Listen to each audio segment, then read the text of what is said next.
Okay, I'll call the committee of the whole meeting to order at 1 p.m. Jody? Yes, thank you. Please note, committee of the whole meetings are streamed live and recorded on YouTube. Attendees acknowledge that in accordance with Section 20 Sub 2 of the Access to Information Act and Section 4 Sub C of the Protection of Privacy Act, names, addresses, and other details provided when speaking at a council meeting will be publicly shared. Should you have any questions related to the collection or disclosure of personal information, please contact the Legislative and Advisory Services Division for the Town of High River by sending an email to atip@highriver.ca. That's ATIPP@highriver.ca. Thank you. We'll move to the adoption of the agenda. Councillor Nychuk, do you want to make that motion? I will give you that. All in Motion, favor? Deputy Mayor Jones. All in favor? That's carried. The adoption of the minutes from the January 26th, 2026 Committee of the Whole meeting. Councillor McConnell, would you like to make that motion? Sure, I move that we adopt the minutes for the January 26th Committee of the Whole as presented. All in favor? That was carried. We have a delegation this afternoon from the High River Chamber of Commerce. On here I have Lisa, Kelly, and Trish. Are you all coming forward?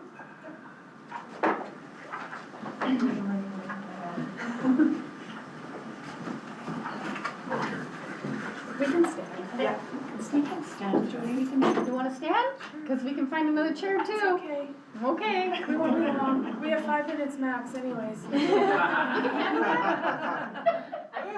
Okay. Sorry.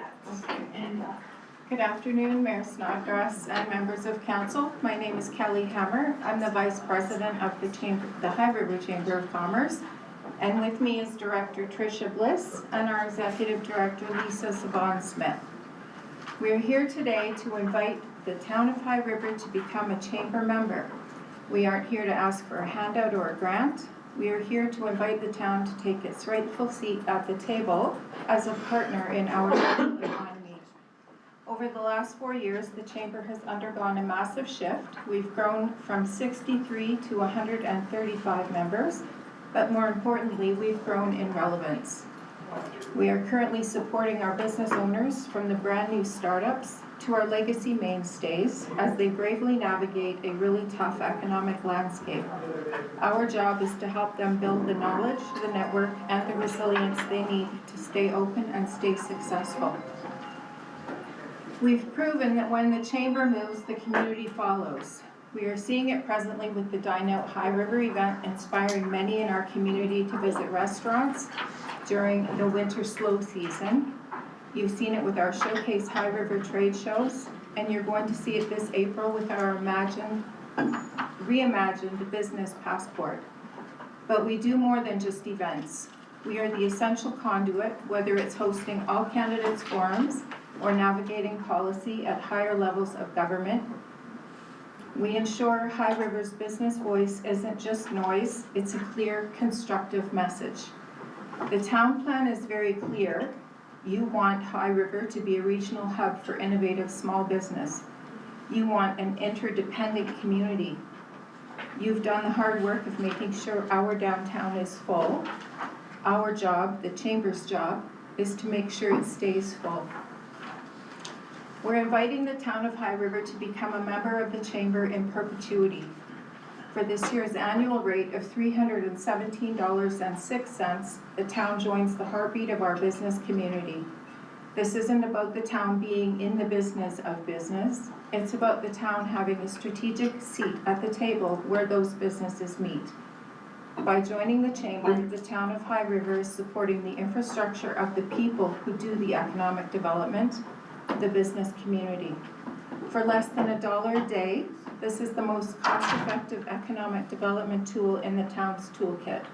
It signals to every entrepreneur in this town that their local government isn't just a regulator or a tax collector, but a partner in their success. Thank you for your time, and we're happy to answer any questions.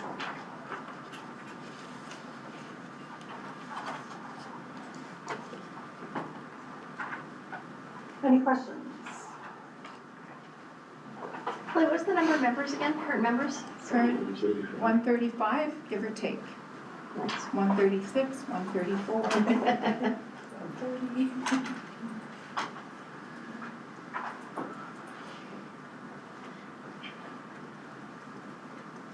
What role would you see the town taking as a member? Go ahead, Lisa.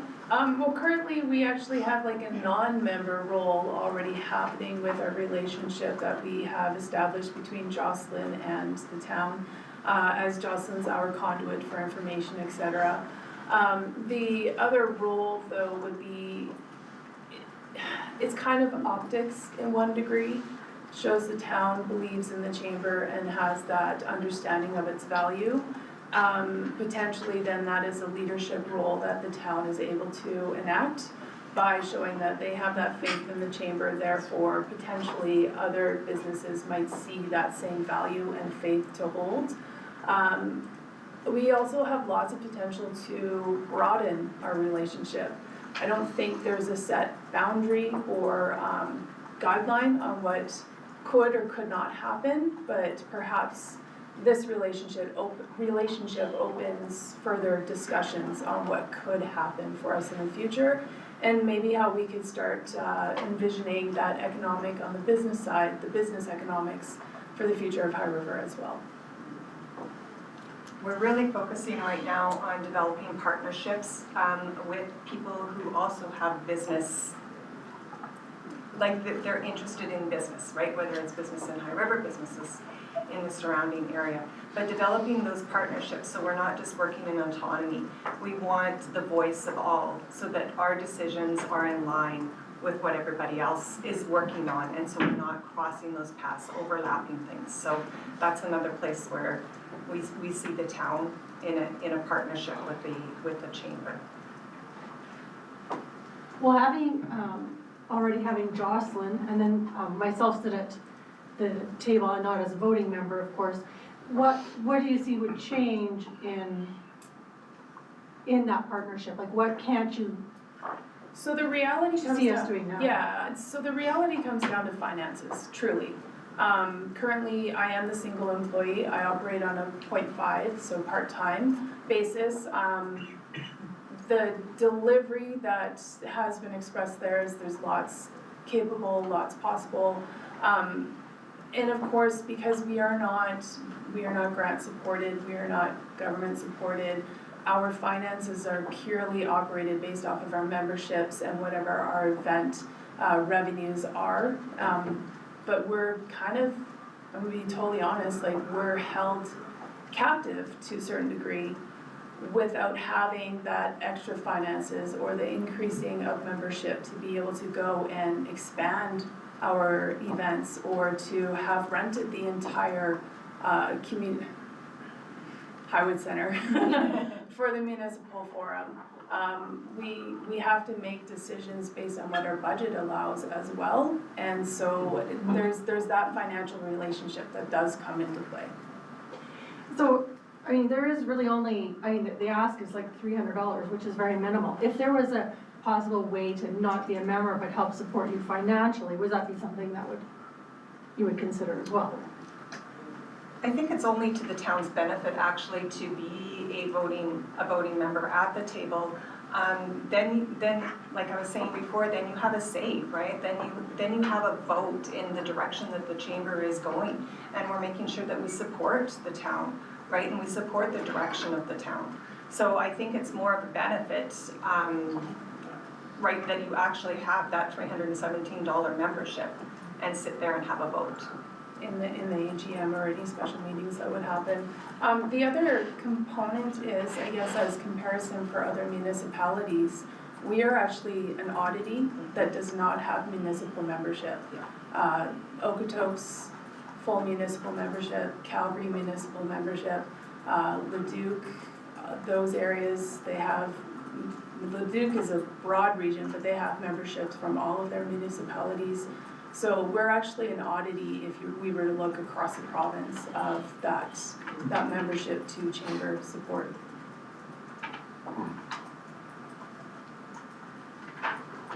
Any other questions? I don't see any. All right, Thank you, ladies. thank you for your time. Thank you for your time. Thanks. Thank you.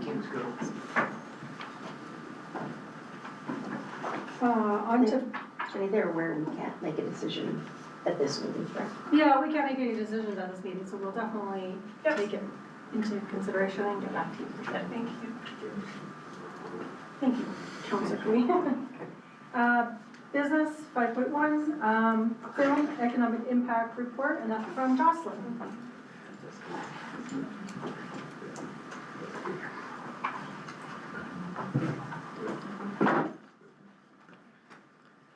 Okay, good afternoon, Mayor and Council. Today I'm here to present the economic impact reports for film production in 2025.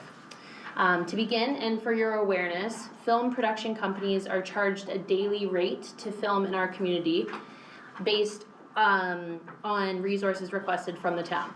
A simple film rate of $500 a day is charged for film that requires minimal impact, intermittent traffic control, as well as the simple fee is charged sometimes for film prep days.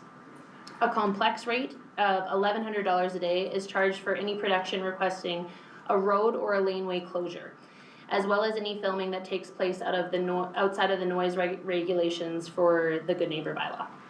In 2024, our total permit fees were just over $30,000, and then in 2025, we just surpassed $50,000. When productions conclude filming, administration requests an economic impact report in an effort to track the amount of money that production has spent in High River. The report includes expenses such as venue rentals, community members use as extras, equipment rentals, food and beverage, or business disruption fees. In 2025, we had 5 larger productions, including Anna Pigeon, Unspeakable, The Murder of John Benet Ramsey, Heartland, My Life with the Walter Boys, and The Bodyguard. I have attached all of the full economic impact reports to the report today, and the total of the economic impact reports altogether for 2025 was $1,104,586. Do you have any questions about the report or film in general? Councillor Cooey. I was just curious, Jocelyn, thanks very much.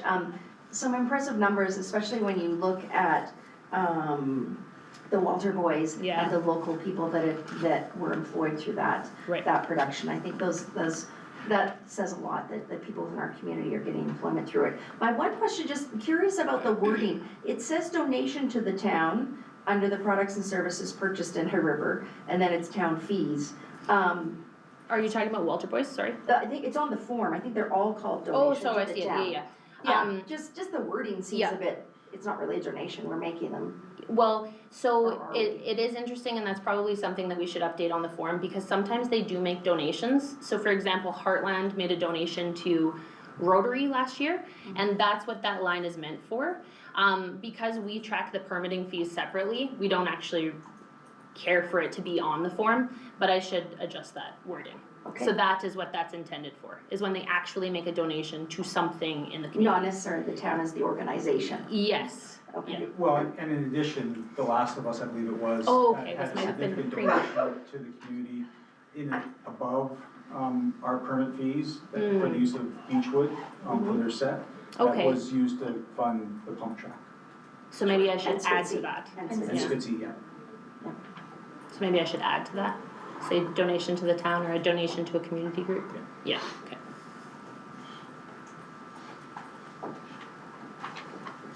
Yeah. Councillor Rychuk. Thank you. Can I get a little bit more specific? Yeah. Going to Walter Boys Yep. and some of the numbers, I'll reserve the term, what did you say, impressive? Yeah. I'm not trying to pick on your word, but you said impressive numbers. I was just I'm- surprised it was that. Yeah, I'm quantifying this to the Walter Boys, because these are big numbers. Mm-hmm. So when they say crew residents of High River, 19 people, Mm-hmm. $364,000, what does that mean? Excuse me if I'm daft and I don't understand, but that's a big number. Yeah, well, and I guess we don't dive into the numbers that they provide to us. Like, I don't ask how much they've paid each 19 people. But my understanding of that would be that they have paid 19 people that reside in High River, and that is the amount that they have paid them in total. Okay.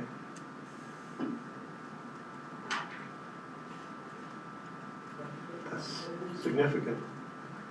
Any other? No, I'm still going. Okay. He's at the top of the list. Yeah. I should have And caught then you. there's background residents of High River, so that's Mhm. other people. So that said crew, this is Yeah. background, so those are actors? Yeah. Crew would be people that are not like in the film. They Right. are workers of the production. And then location fees other than High River is $301,000. That amounts to just under $14,000 a day they were paying for location fees. Yep. And for example, like right now, they're holding the Vespucci building until June or Oh, so they're July. paying for that on a continue, Yes, okay. so, and that doesn't always happen, that didn't happen last year, that's a new part this year because they put so much work into the two sets, and I don't think that they wanted to share it. But for example, the Tony's Garage set, they aren't holding that yet. What the question isn't, I'm trying to determine the credibility of, but I'm trying to understand what the economic impact to the community is. Yeah. Because when we say there was $1 million and some dollars that were put into, I'm taking that as, I feel like it's kind of roundabout.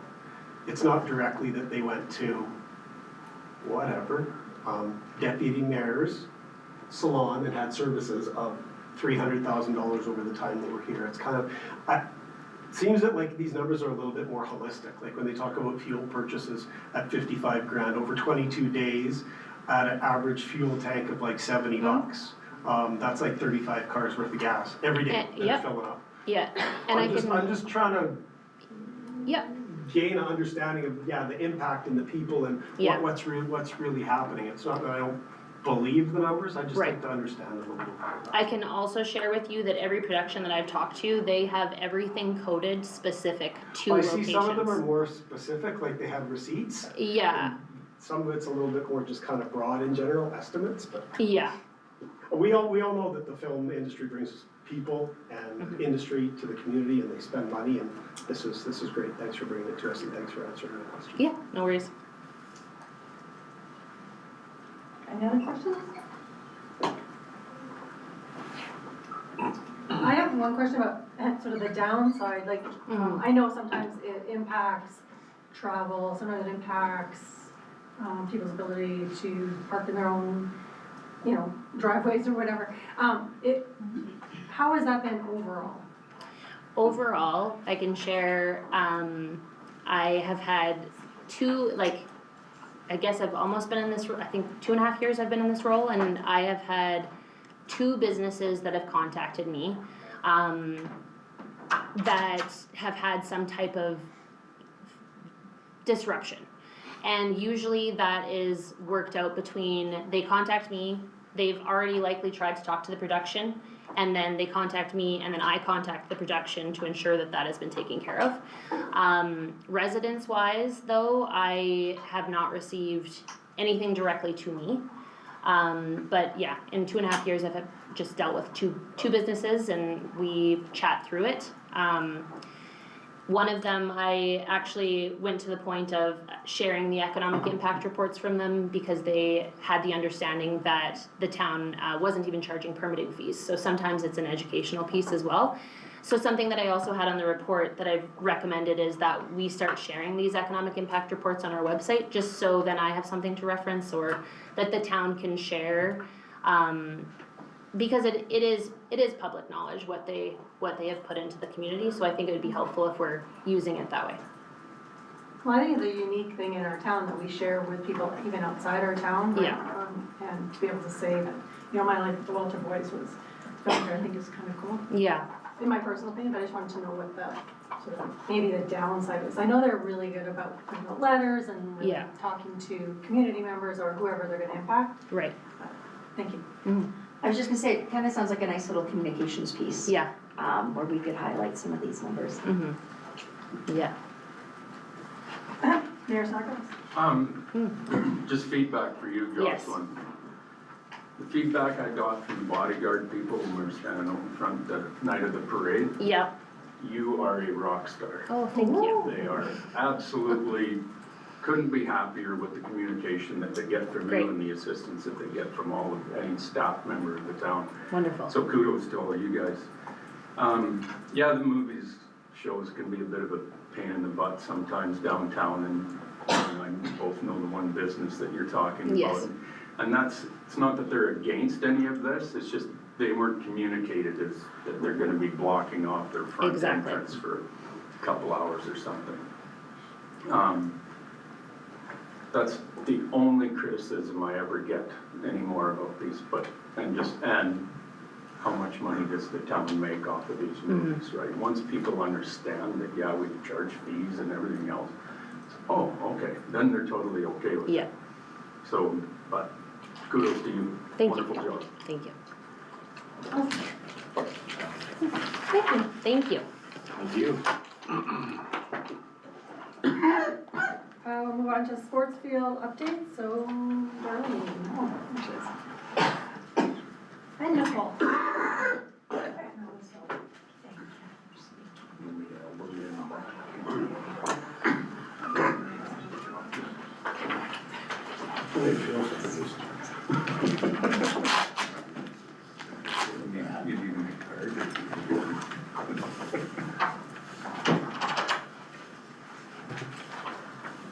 Good afternoon, Mayor and Council. I'm here today to provide an update on improvements and costs related to the maintenance of town and school-owned sports fields.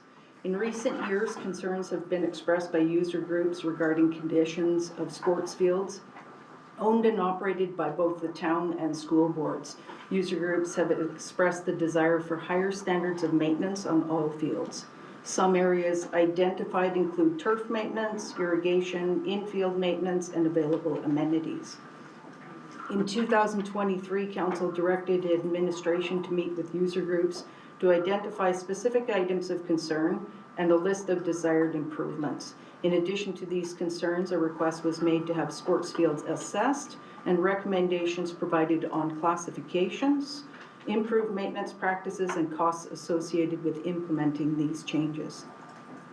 The town currently oversees booking and some maintenance of school-owned diamonds and fields. Changes to current maintenance practices on school fields are at the discretion of the school boards responsible, but may not be considered a budget or operational priority.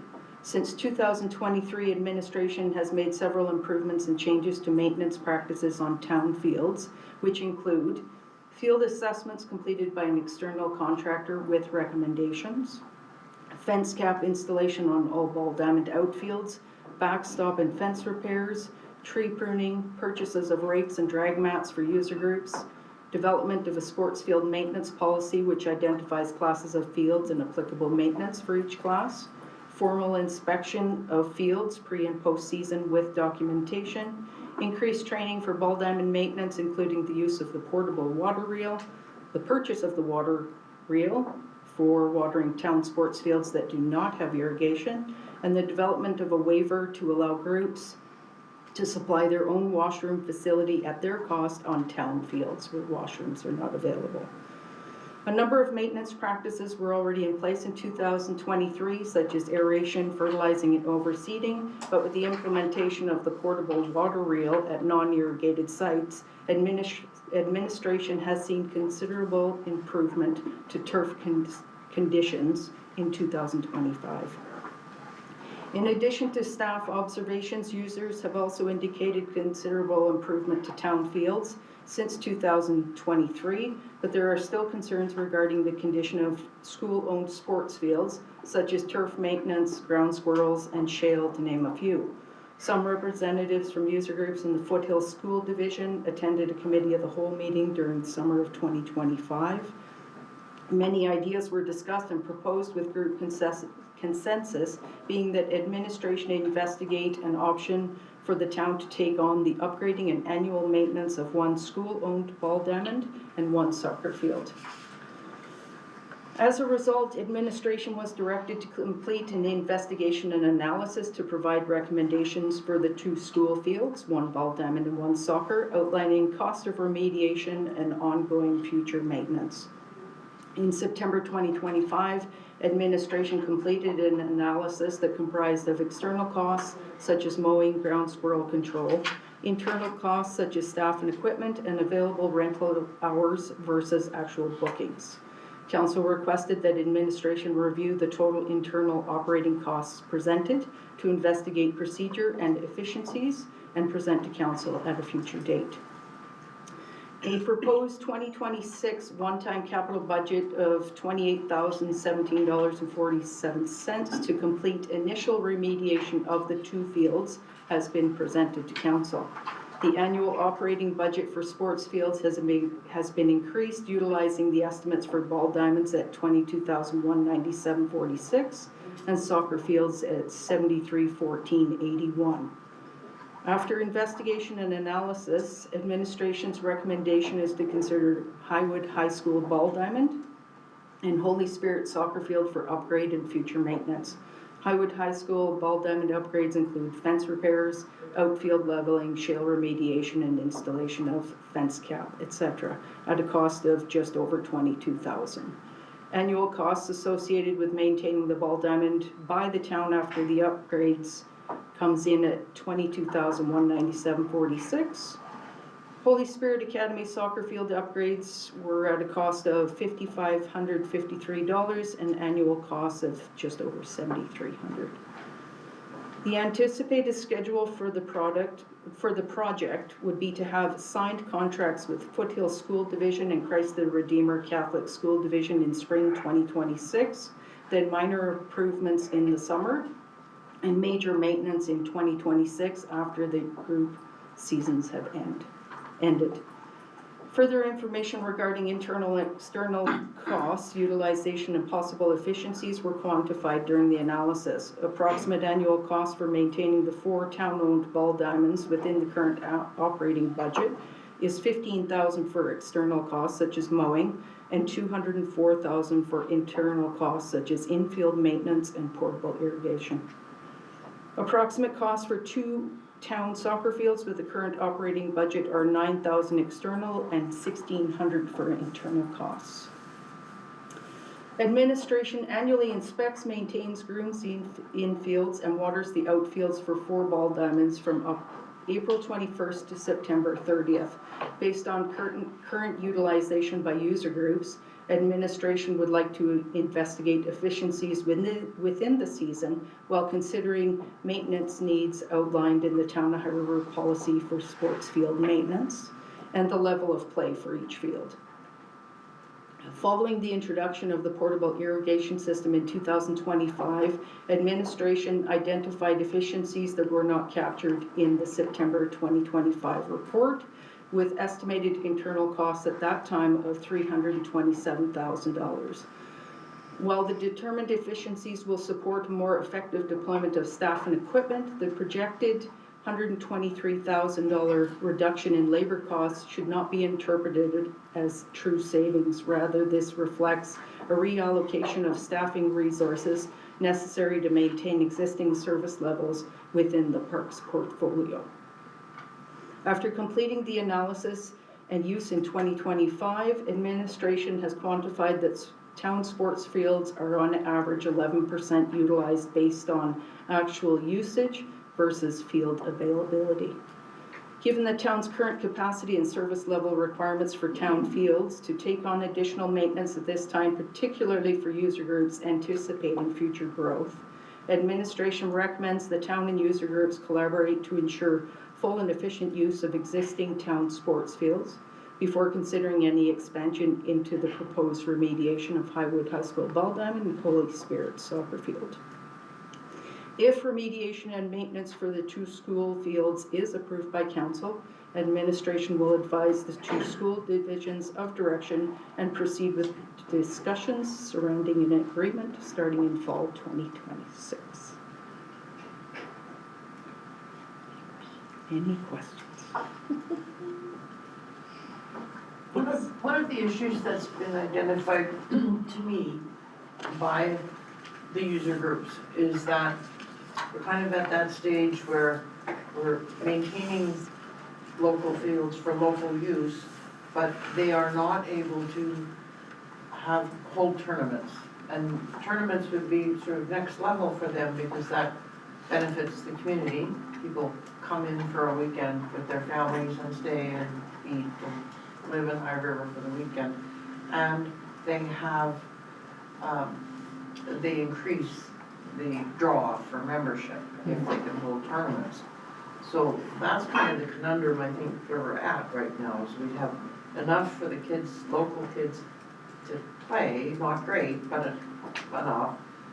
Not a lot for growth, but we don't have any plan, long range, for letting them hold tournaments. And they've compared themselves to the Okotoks groups, and I know Okotoks is a lot bigger, but they make, the community makes a great deal from businesses and teams and whatever off of the tournaments that they hold, and their local teams are much more successful because of the tournaments that they're able to hold.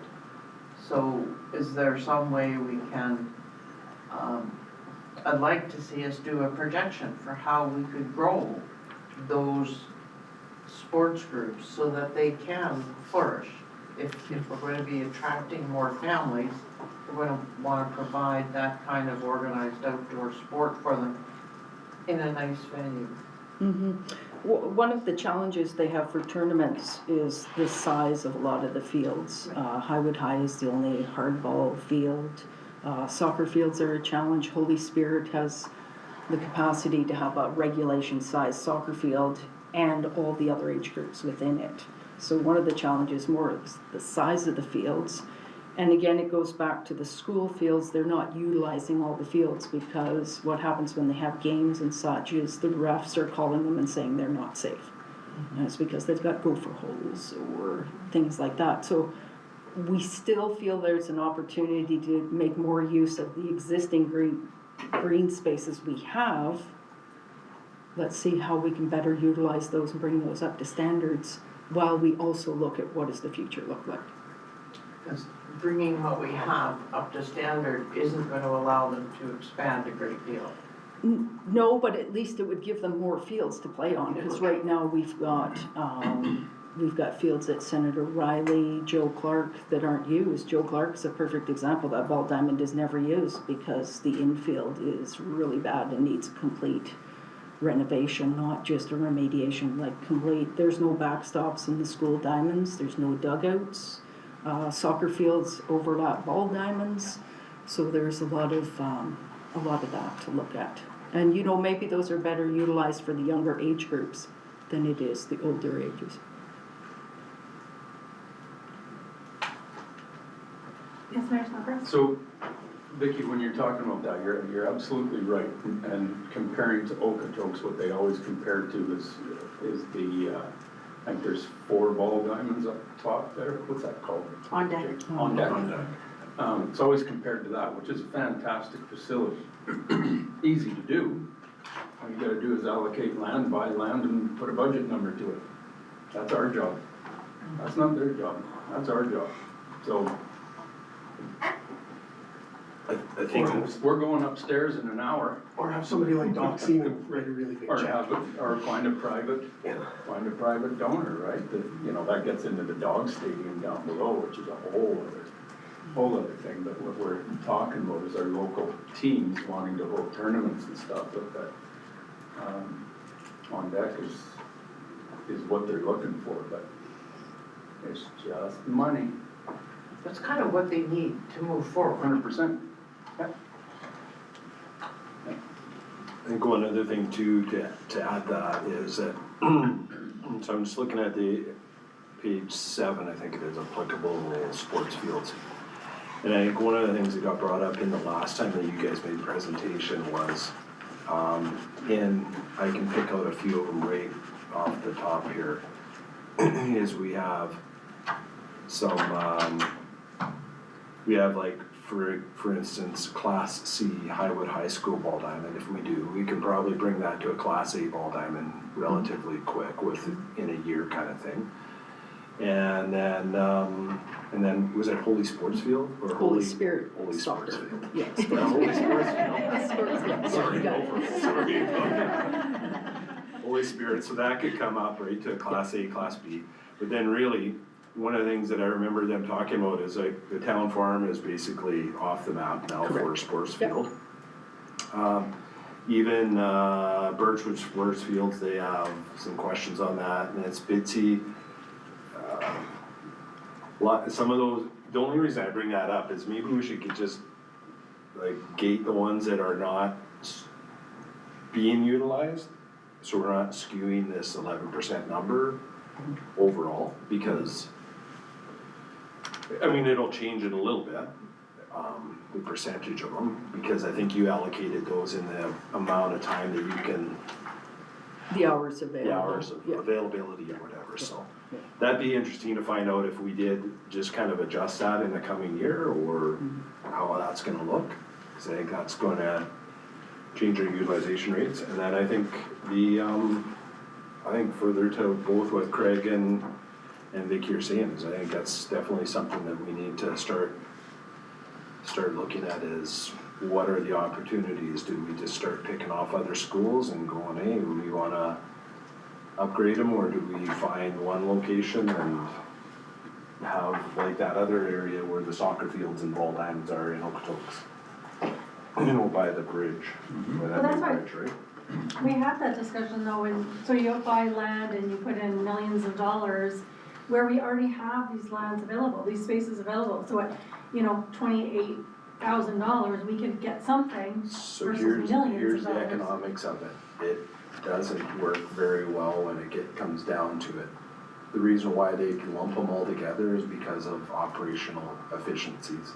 And I'm just speaking from because that's the business I'm in, right, is the sports fields and irrigation and a lot of them don't, like if you start picking off and let's say there's 8 places that we have to put irrigation in and turf management, you gotta tour around with all your equipment and everything like that, it is a nightmare. And that's why you have a place like I brought up in the Foothill School Division meeting, Strathcona County getting rid of all the school fields and putting all the schools in one area so that they have a utilization rate that's probably north of like 60%, opposed to little pockets here and there and all the travel time and inefficiencies, because they actually did the work to figure it out, and it's not efficient to do it, keep expanding the old way we did it, right? It's not, just because there's land, that doesn't mean, the school doesn't use the land, the school should just sell the land then, right? That's pretty bold in me saying that, but they don't use it. None of them use it. Very rarely, so, anyways, enough of my soapbox. Councilor Mitchell. Well, just on that same vein, to your point, Councilor Jones, and coming back to what Councilor Barton said, this could be a stopgap though, right? We don't seemingly have the funds or the appetite to create the funds to create a centralized location for, a sports complex, let's say. So in the interests of growing entities in the community that are looking to grow, these, primarily we're talking soccer involved, for them to try and grow their membership and their activity in the community and the events that they hold. Can we use some of these fields? Like we've identified one ball, one soccer. We came to that last year as being, I think, what we call A-class fields here. Can we use some of these others in the interest of stepping forward as we grow, and then that opportunity to have a consolidated sports complex could be something for the future, but we're looking for a solution to a problem right now. We don't have a budgetary capacity right now to build a $15 million or whatever it might be, whatever the number might be in terms of a complex facility. So I want to come back to the 11% usage, and Councilor Barton made a point about that.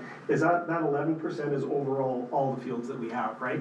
Town fields. Because there's talking with user groups, they say they don't have availability, but we say there's tons of availability because it's only being used 11%. I think the sports groups are talking about the 1 or 2 fields that they do use, or they feel they can use in a safe capacity. That's why they're saying we don't have the fields to use, where we say we have lots of fields and they're underutilized. So I think there's, I don't know, 2 different languages or 2 different sides of the perception there. They might be using a field 81% of the time versus the 11% of overall. I might like to know that number. If they have one field that they're particularly using all the time, and what that, if you can delineate that for me, that'd be just of interest to me. I don't know if it's of interest We to do have all the anybody else. bookings on here. Yes, if you look at the report, we had some of the numbers. So the bigger ones are actually the town ones, the Birchwood, Large, BSRC, and George Lang Park. So the town ones are utilized where the user groups are having the issue is they can't use the school fields. Holy Spirit, they've tried to hold games and the refs have called it and said you can't use it, the field's not safe. So we keep going back to. We all know that. The schools aren't maintaining them because they don't have budget because of lots of reasons. But we felt there's still quite a bit of usage, that Saturdays, most of our fields are sitting empty, so what do we need to do to fill them so that we can spread out the usage? So that it's not all. Saturdays, empty? Yeah. For the majority, there's, I think we've got, is it soccer that has Saturdays? Occasionally, I think it's worded, so yeah, a lot of the weekends are. So is that more of, then is that usage based on, during the week they practice, during the weekend they play, and they play an occasional game in High River, and they play every other, whatever, if it's High River minor soccer, they're playing like Black Diamond, Turner Valley, Okotoks, so they might have one game a month in High River that falls on a Saturday, something like that. Michelle looks after the bookings. Yeah, is that a close guess? I think you're exactly right, yeah. I think that's part of it, is these fields where they can host games safely and a large enough size, we just don't have. So that weekend usage is not coming to us. Isn't part of the problem is that for different ages, they need different size delineation of their fields? Yes. And you don't have the capacity for them to say on a weekend, field all the different size requirements that they have for the different groups of kids. We have 1, 2, 3, 4, 5, 6 fields, why not? I'll just give you the example for soccer. CCMC is the most used soccer field. It is not a standard size for anything over U13 to play.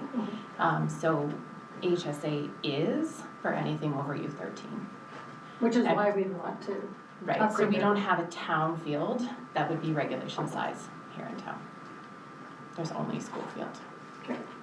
And those are right now, those are the only 2 fields they're utilizing as. No, they're actually using many of them other than Birchwood for practices. It's just the games, they're very limited.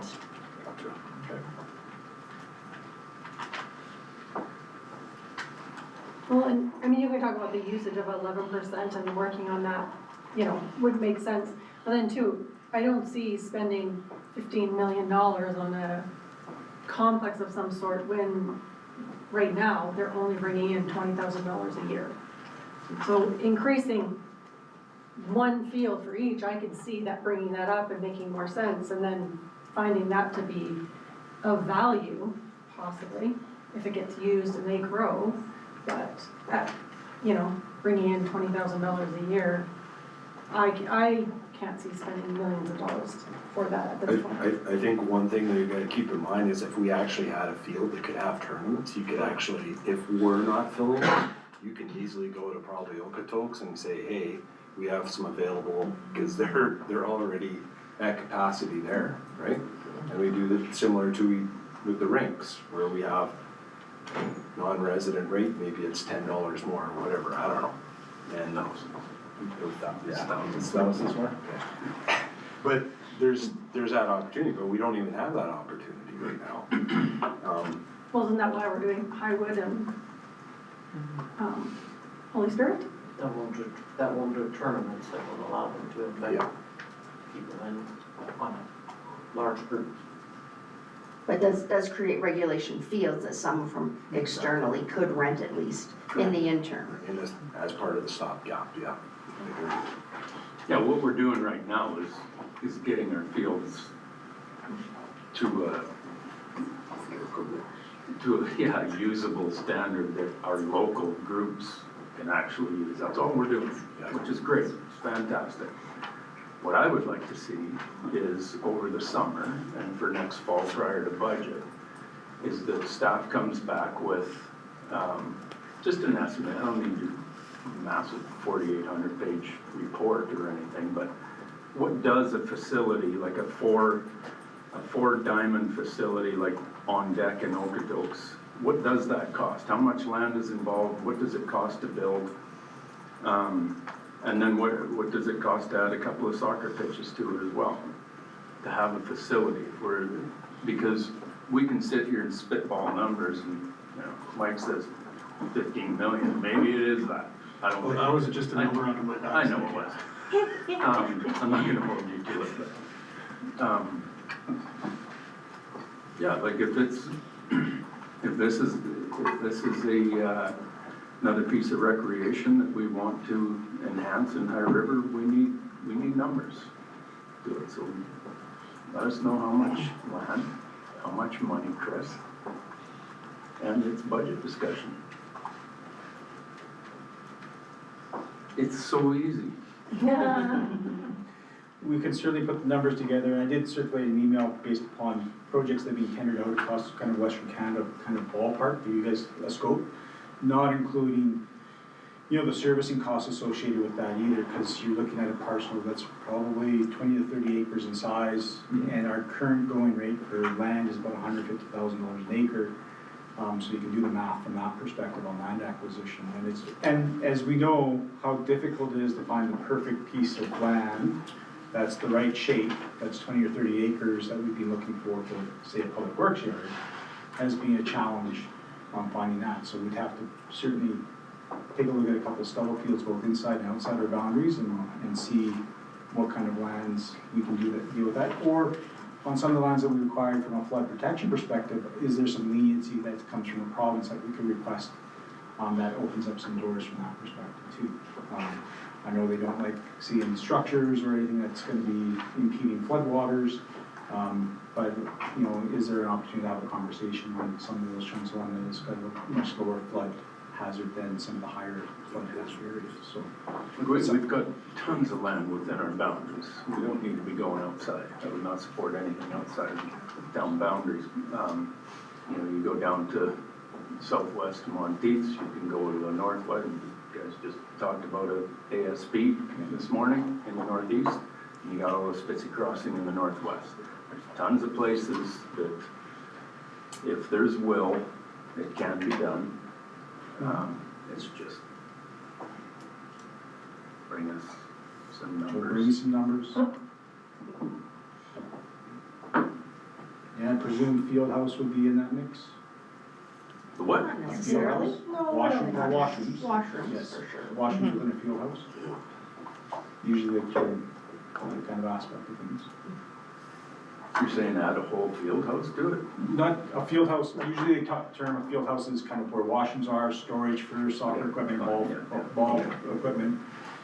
Sometimes a small. Sometimes a concession that the community groups can run when they're hosting a tournament, so that they can have alternate revenue generation, right? It could be a CTM. Well, at Robertson Park, that's what it is. It's a sea can or two, and there's a couple of concrete bunkers for washrooms, like, you can't destroy those washrooms. And if we look at like mobility or whatever it is when it comes to if we were to use floodlands or look at that, I've got options on 2 sports fields that I look after that have concessions, bathrooms, and everything as you can. Yeah. And they're awesome. They're very nice. So we can certainly put some budgetary numbers together. Councillor Cooey.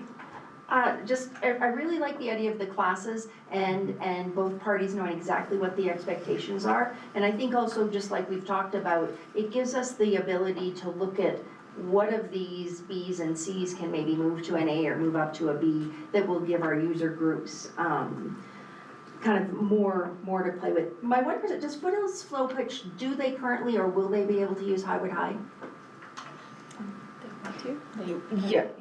Yes, well, they do. They do already. They just struggle with the Gophers and The Gophers all is the other stuff. So always the they tell issue. us they spend 2 hours doing ground field maintenance before they can play. Right, which that's obviously going to be alleviated through this fund. My one curiosity about the 11%, when we talk about usable hours, are we talking like during the week from like 3 to 9? It's Or the- is that considered all day?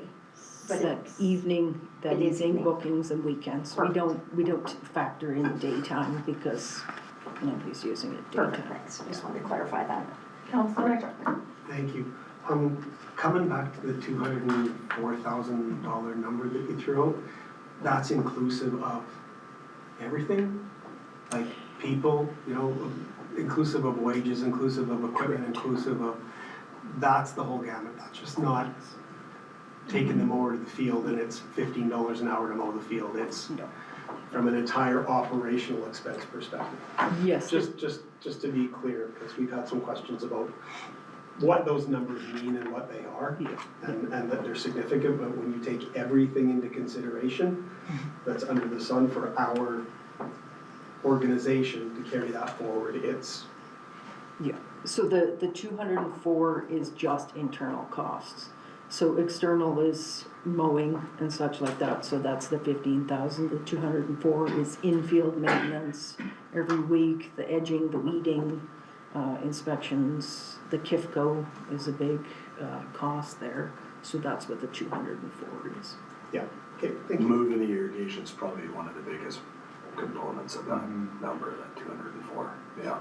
Yes, and we did find some efficiencies with that since we met with you in September, and it was really just reallocating. You still need 2 people to set up and take down because you're putting out about 500 to 800 feet of fire hose from a hydrant. Yeah. So that's really labor intensive, so we kind of cleaned that up, so you got the help before and after. We leave a person, and then they're working on the infield maintenance, which helps us. When we used to have 2 people doing infield maintenance Mondays and Fridays, now we only need 1 because we're using the person that's doing the KIFCO.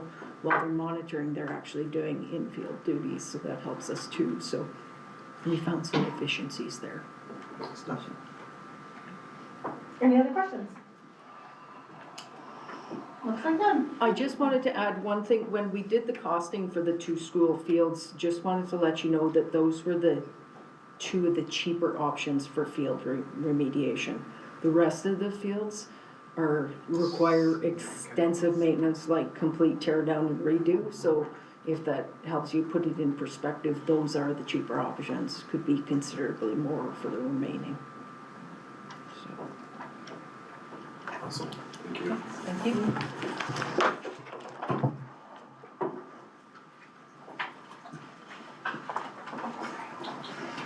Item number 6 is the variance applications, so Gennady, you're up.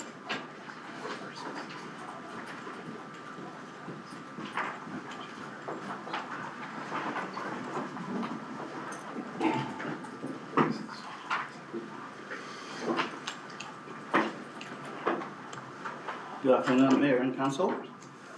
Today we have 2 separate reports for requests for variances associated with 2 separate development permits. The first I'll cover is for 1,426 at 403 5th Avenue Southeast. The town's Planning and Development Department has received a minor development permit application for the development of a single detached dwelling with an additional dwelling unit in the basement. It has been filed under development permit number 1,426. The applicant has requested a variance to the frontage build-out requirement in the town's land use bylaw. The frontage build-out standard measures the width of the front house facade against the width of the front property line taken at the front setback. The intent of the frontage build-out requirement is to regulate the amount of vacant space between developments across parcels, providing a sense of density and form in the frontage. The land use bylaw requires a minimum frontage build-out of 65%. However, the proposed development is requesting to provide 34.65% for a frontage build-out width of 7.92 meters. This is similar to the width of the existing home on the property, which will be demolished and replaced by the new development. The proposed development is in an infill area and is subject to the infill variance policy. Per the infill variance policy, the requested variance is being brought before council as a variance for information. The applicant has provided a rationale letter for the variance request. The rationale letter cites an unusually wide front property line as a reason for requesting the variance. The applicant is not looking for a home of a scope proportionate to the width of the site, as the character and appearance of their development is comparable to the existing development in the area. The applicant proposes to mitigate the vacant space between the subject and adjacent lot to the east with additional landscaping elements. Administration has reviewed the variance request and rationale of the applicant. The widths of the lot and the applicant's previous correspondence were additionally considered to inform the review process. The noted lot width of the property is 22.87 meters. This would make for an unusually wide frontage build-out, as it would require the front of the building to be a minimum of 14.87 meters to meet the requirement.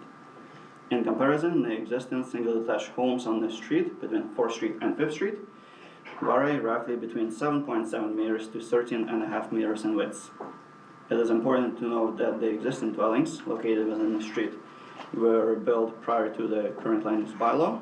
When comparing the widths of the existing dwellings against the widths of the subject lots, there is likewise a number of homes that would not be meeting the current requirement for the minimum 65% frontage build-out standard. Additionally, the applicant has previously indicated through their correspondence that the space to the east of the proposed new dwelling is potentially open to a future subdivision. Should that be the case, a future development would fill the vacant space. Having reviewed the applicant's rationale, previous correspondence with the applicant, and the existing context, administration has determined to be in support of the variance request. The proposed building envelope fits within the existing character of the area. This, along with the proposed mitigation measures through additional landscaping and the potential of a future subdivision of the lot, were considered towards administration being in support of the requested variance. Now I would like to see if council has any questions for this one. Councilor Check. In this area that we see in the diagram, do you have any idea how many other new homes or infills have gone in there in comparison with this one? Because this is an older area of High River, right? So. I don't have the specific number for how many homes we would have had recently, where owners or developers would have applied for a development permit to develop on a vacant lot. But I could certainly find that information out. Because what I see is, in my opinion, a smaller proposed footprint of development so that the lot can be subdivided, and using the existing older aesthetic of the neighborhood, being smaller, older homes, as the backbone to substantiating that request so it fits architecturally. I think in other areas of the community, we have had homes that have met the specification in an older neighborhood that is similar to this, where the build-out has been bigger than the home next door, but architecturally, aesthetically, the home has fit the neighborhood. I'm sorry if I'm seeing this one as being entirely economically driven, but that's just the way it's coming across to me, is that I don't think that a subdivision application would be far behind. So, and not that I'm faulting anybody for wanting to make money, but I think we have a land use bylaw in place that tells us, the community, developers, builders, that we want to build in a certain way for a certain design or look within our community. And once we start to look at variances, we're opening the door to variances, differentiating constructs compared to what we might have seen or wanted within the land use bylaw as it exists. So that's just my comments. Thanks. Makes sense. Sharon, could you scroll back to the location map? Sorry, Jody. Okay. That sounds good. Council Nyshak. So this is a location here of the subject lot. Yeah. And you can see if you just take a look, for example, at the lots across the street, and this one's, there are a few that are similar to the width of this lot, but certainly a variety of other lots that potentially, for example, could be, if taken as a whole, comparable to the width of the whole lot.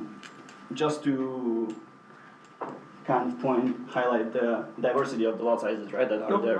So for example, if it were subdivided, it would still be comparable to the more narrow lots in the area. I guess my point is are we looking to densify that area with more residential development? Like, in that, the densification comes really an increase in, if we're looking at it from a dollars and cents perspective from the town, that's increased tax revenue, right? Double the amount of homes on that block, and there's, seemingly more tax revenue, right? Depends, I'm considering what we want that area of town to look like. If we're gonna allow this variance to happen, it will probably mirror on through the rest of the development. Do we want it to be that dense? Because really what we're opening it up to is that opportunity, or do we want it to be something different in the sense of maybe larger single-family homes in a mature area like that? I'm not saying it's right or wrong, I'm just raising the perspective in the question. Yeah. And I think to that point, we could find out, for example, in other infill areas, how many lots remain vacant in terms of what you can expect for the further development in infill areas, right? Currently without any properties being demolished and built new. Yeah, and that's why I asked if we had an example, if there had been already a development that had been built that we provided this to before. And we're already going down that road of, smaller homes, perhaps subdividing lots and creating something not entirely different in terms of aesthetic, but it would be different in terms of densification. From a different perspective, there have been some lots that have met the requirements and have been criticized for being Too large. too Yes. large and Yeah. too big of a footprint for that area as well. So there's that issue that could happen if, so I guess it's kind of, what do we want that to look like for sure? Sounds good. Are there any other comments or feedback? No, I think it's fair, and you're probably right, Mike, that they're looking at subdividing just the position they have that house on the lot. Yeah. It's pretty obvious, right? It's pretty obvious, but you look at it, you go down the hill from, go to the west, down the hill, from the areas that were impacted by the flood and the houses that were torn down, they've all been subdivided, and duplexes, fourplexes, all these kinds of things. And in the southwest, the same thing, where, some people have bought a lot and put a massive house on it, and other people have subdivided and put two infills. And that was happening, and the infills were actually happening before the flood, but it's just it's the transition of how we live nowadays, right? Everybody, actually very few people want a massive yard that they have to maintain in a 4-acre garden in the backyard that somebody's gonna take care of, right? It's a whole different thing nowadays, so I agree with you that that's probably where this lot's headed, and I'm okay with it. Yeah, I'm not saying right, wrong, or indifferent. I'm just saying in light of 605, let's just put that out there. It's worth having, if we're making these decisions, we should have some conversations when they sit in front of us, right? Because it's changing aesthetic, whether you're going bigger or whether you're going smaller. It's still a conversation that comes in front of us to consider the variance. So. And we all know how this goes, that if a house gets built that isn't just like mine, I'm gonna complain about it probably, right?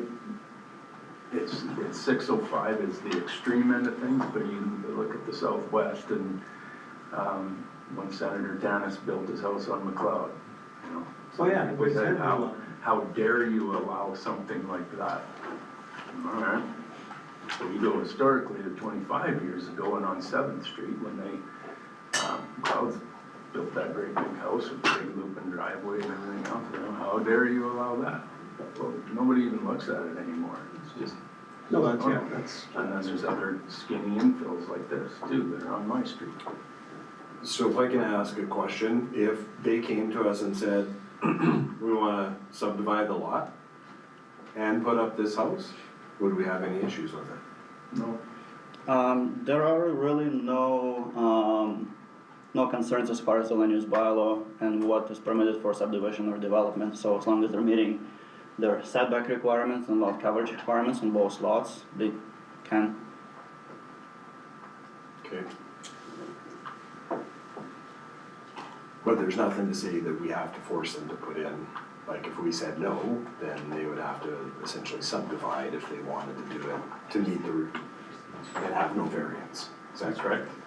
Right, if they could go through with this without a variance, but then they would need to subdivide right now versus potentially thinking of doing it in the future.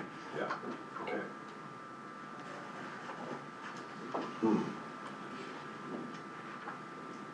Any other questions?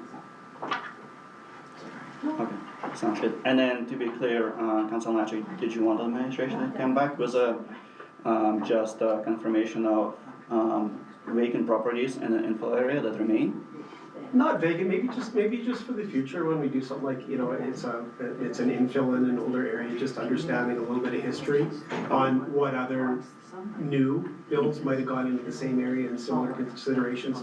Maybe just something for the future, just because it gives us, I guess, more of a holistic approach when it sits in front of us to understand like that little micro area and what's gone on or what could be going on. So, yeah, don't take any of your time to come back with something, but maybe just something else for the future. Sounds good. Thank you very much. One question, they're not going height-wise, they're not doing anything unusual for that area, are they? They are not, no. Pardon me? They are not. Thanks. It's definitely gonna be taller than the homes around it, most of them are, you know, the old school little bungalows and stuff that are down that street, but. Right, but I believe still 2 stories for this development. 100%. Yeah. Yeah. Okay. I have a second request for variance. This is for development permit 1626 in the Hampton Hills area. The address is 896 Hampshire Crescent, northeast. Here, the applicant has requested 2 variances. This includes a variance to the frontage build-out and to the secondary front setback requirement in the town's land use bylaw. The requested frontage build-out is 55% against our requirement of 65%. And the secondary front setback, here, for context, it's applicable when a property is on a corner lot and faces 2 thoroughfares. In this case, the property is facing both Hampshire Crescent and Hampshire Way. Secondary front setback, unlike a typical minimum 1 meter side setback, when there is an adjacent lot, has a range between 1 meter to 4 meters to ensure that it has a greater presence and interaction with the public realm and pedestrian experience and streetscape. The proposed development is requesting a variance to this requirement and is requesting a 5.7 meters secondary front setback. The proposed development is in the Hamptons area where the blanket variance policy applies. However, the requested variances are not covered under this policy because the blanket variance policy only applies when either the vehicle access widths or garage projection requirements are impacted. As the 2 requested variances are not covered under this policy, they are being brought to the committee of the whole as variances for information. The applicant has provided a rationale letter for the 2 variance requests. The rationale letter cites the 3.5 meter utility right of way. Jody, if you could scroll to the site plan, thank you. Cites a 3.5 meter utility right of way to the west to Hampshire Way, being the utility right of way that goes from the frontage all the way through towards the rear of the property. As a contributing factor towards the difficulty of meeting the requirements for the frontage build-out and secondary front setback. Administration has reviewed the 2 variance requests and rationale of the applicant. From a planning perspective, the utility right-of-way does impact the ability to meet the town's land use bylaw requirements without substantially altering the built form of the development. In the case of the subject property being a corner lot, the utility right-of-way does not simply run through and end at the frontage, but extends all along through the secondary frontage towards the rear of the property. This leaves a smaller building pocket on which a building can be situated. Having reviewed the applicant's rationale, as well as the site constraints which come from the extension of the utility right-of-way along Hampshire Way, administration has determined to be in support of the two variance requests. Administration recognizes the challenges of meeting the required frontage build-out and secondary front setback standards via the presence of the utility right-of-way. Being a corner lot, the frontage build-out and secondary front setback should have no negative visual impact to the streetscape or to the interaction between the private property and the public realm pedestrian experience. And the two noted variances are within the frontage build-out. Due to the utility right-of-way, the width at which the frontage build-out is quite wide. It's measured at the front setback, where you can see that it would be about 15 meters against the width of the home, which is only 8.54 meters. Therefore, the frontage build-out is at 55%, lesser than 65%. And with the utility right-of-way taken up 3.5 meters along Hampshire Way, it clashes with a requirement for the secondary front setback being from 1 to 4 meters. You would have to move the building envelope really close to the utility right-of-way, potentially also impacting the position and location of the vehicle access widths, which may cause build form challenges. Wanted to see if council had any questions regarding the request for these two variances.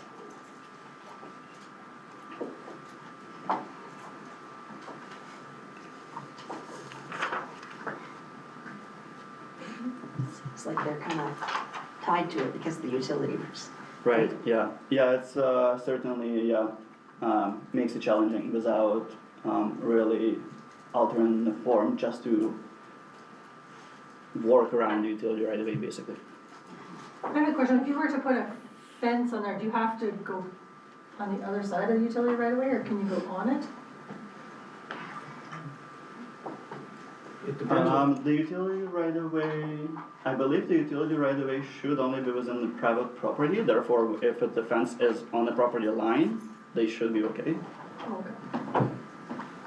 okay. Do you foresee the same issue on 802? It's right behind it. Mm-hmm. Like whether it be a utility that services that cul-de-sac similarly? Just curious. That's a good question. If it runs through there, potentially, but we would have to review if it also goes along Hampshire Way all the way to the front of 802.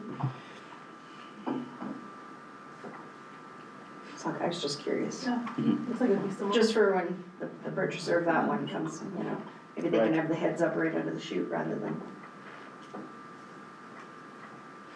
Any other questions? And it could also depend, perhaps builder of 802 may make the width of the home wide enough that it still meets the requirement. We won't know until they proceed and submit an application. It all depends on their design. Yes. Thank you, good night. Okay, thank you. Any questions from council to administration maybe? Oh, yeah, okay. There was a pilot project happening in the fall with the bus on Fridays. I assume it isn't running anymore because I don't see the signs, but I'm not sure. Are we gonna get a report on that, how that project went, pilot project went? I believe so. Fantastic. Isn't it, that's an FCSS project? It is an FCSS. It's not running right now, right? I thought it still was. Oh, is it? Okay, I just don't see the sign in my neighborhood anymore, so maybe somebody walked off with it. I was talking to Shelley last week and she was actually planning on doing a bit of a rollout plan with communications as well, because we haven't really shared it beyond maybe just some of those groups that we thought would. So I think that I'm surprised to hear the signage is coming. And that's good to know, and who knows, it could be me. Just because I was chatting with a resident that's lived here for 6 months, and transportation was an issue. So I suggested that she look into this Friday. So I'm glad to hear it is still running. Any other questions? This is open. Yeah. Can I go through to scheduling CAO process? Scheduling. Michelle? Scheduling over recreational facilities. Yes. I'll open up. I had a hockey organization that's new to the community, the Yetis. Anybody familiar with the Yetis? You're probably familiar with them. And they were asking me about scheduling in particular. I said, I'm not in charge of scheduling. It's not my job. So I guess my question is there a way that we can connect them? You seem to have talked to them already. They made it seem to me like maybe they hadn't had the opportunity to talk about their organization and their opportunity for block scheduling, I guess is for lack of a better term. Yes, so they did approach me throughout the season, and they had expressed some interest for the upcoming season, which we don't start to work on until about May of this year.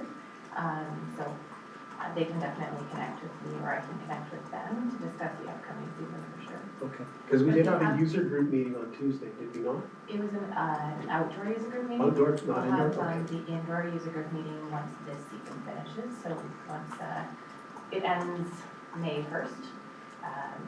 So yeah, we'll have another conversation with them. Okay, they were concerned. They thought, since we're new, that we get put to the bottom of the list, and I'm like, I don't think that's quite the way it works, but I'll make sure that we accommodate you guys for conversation, so. Yeah, absolutely, I can reach out to them again.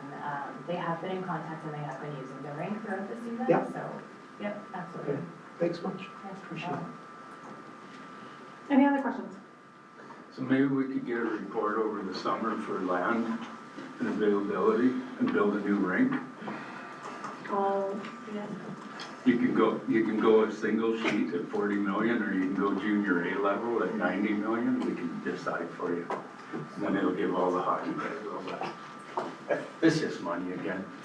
Yeah. And thanks for your input, Mayor Snodgrass. What do you need? Another field house, too. Get another third report, please. Seeing no other questions, we'll adjourn the meeting at 2:17 PM.